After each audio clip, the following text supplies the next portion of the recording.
Hello, my friend, and welcome to Pro Wrestling Daily. My name is Aaron Machbitz. So it looks like WWE is finally going to undergo some creative changes. Now, before we jump into what those creative changes might be, this could all just be a ploy by WWE because we know they feed the dirt sheets information all the time about potential rumors and surprises and things like that nature to keep all the fans and the dirt sheets on our toes. So they feed the dirt sheets certain information, the dirt sheets put that information out, and then that thing never, ever happens because WWE, again, also is trying really hard to have surprises and things of that nature. So this could be one of those sort of work type things because you got to remember, everything in professional wrestling, everything in WWE and AEW and all these types of places is a work. They are trying to manufacture everything that you see, especially WWE.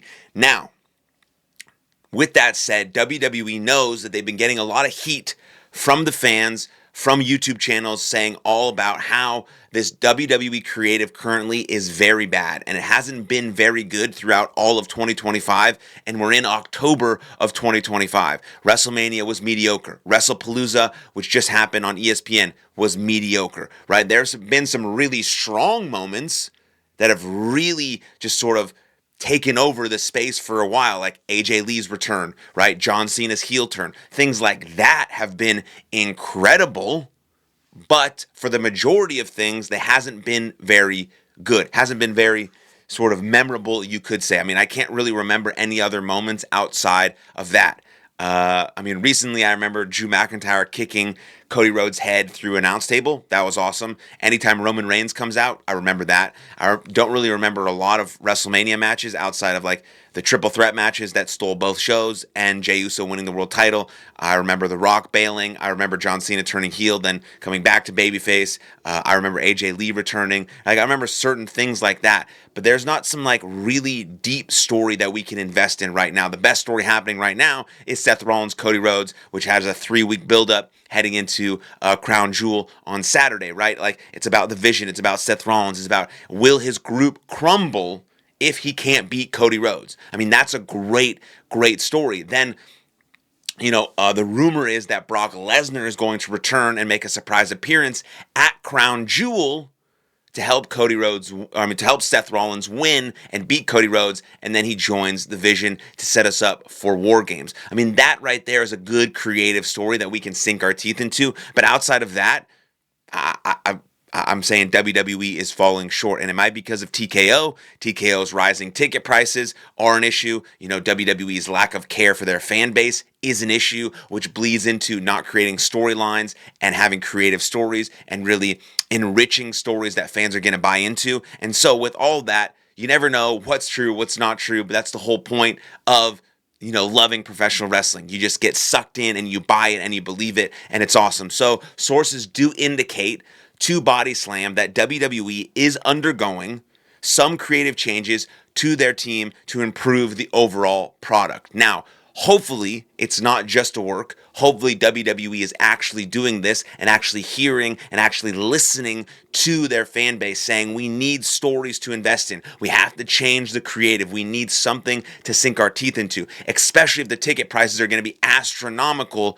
We really have to be in love with the product more than ever because WWE should absolutely love its fans more than anything else, and it just doesn't seem that way anymore. TKO, the sort of umbrella owning company, is so only worried about money, greed. And I get it. It's a business. You have to make money. But there are no shows. There is no WrestleMania. There is no great moments if you don't have a fan base that actually watches and cares and buys the product. So shouldn't you cater everything towards them? So hopefully this source is real. It's true. And WWE is actually doing some creative changes to improve their overall product. It also says that Road Dogg will continue to be head of creative for SmackDown, but there will be additions to the team to make the show more enjoyable for everyone. I mean, that part not happy about because obviously SmackDown has been the worst show.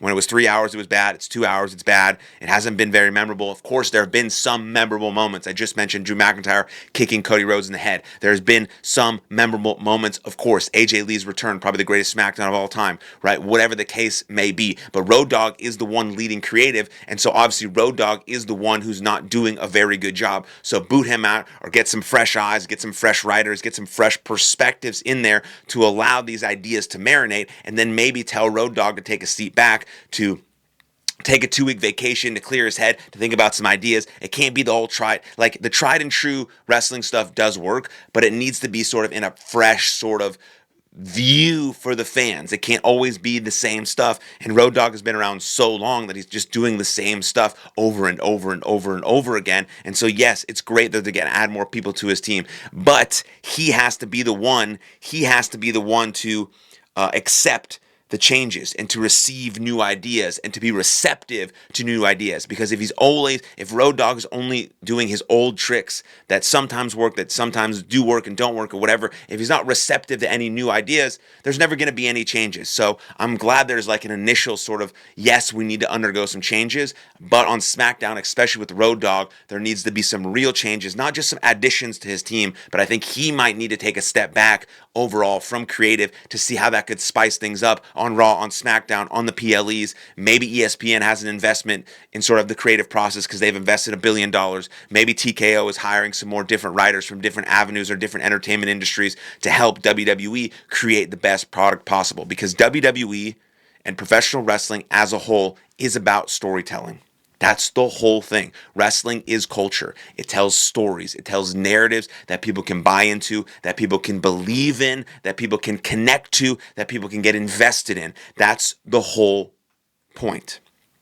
You ask any wrestling fan on the face of the earth, they can tell you exactly where they were and how they felt on their favorite wrestling moment of all time, because it makes you feel. WWE fans want to feel. And so hopefully this is an encouraging thing for us, because WWE is actually deciding to undergo some creative changes, or they're just feeding the dirt sheet some random bullshit. So we think they are. And so that when we watch the product the next coming weeks, we're like, oh, this is way better. WWE has undergone changes, and they're just sort of manipulating us. But I really think that it is the case that are going to go through some creative controls. Maybe they'll change their mindset and really focus on the fans and the fan experience, but we'll just have to wait and see. And so I appreciate that. Let me know what you think in the comments down below. Then like this video, subscribe to the channel for all your, professional wrestling updates. That's why we are professional, or pro wrestling, not professional wrestling, pro wrestling daily, for all of your daily news and everything like that. So like the video, subscribe to the channel, and I'll see you guys next time. Cheers.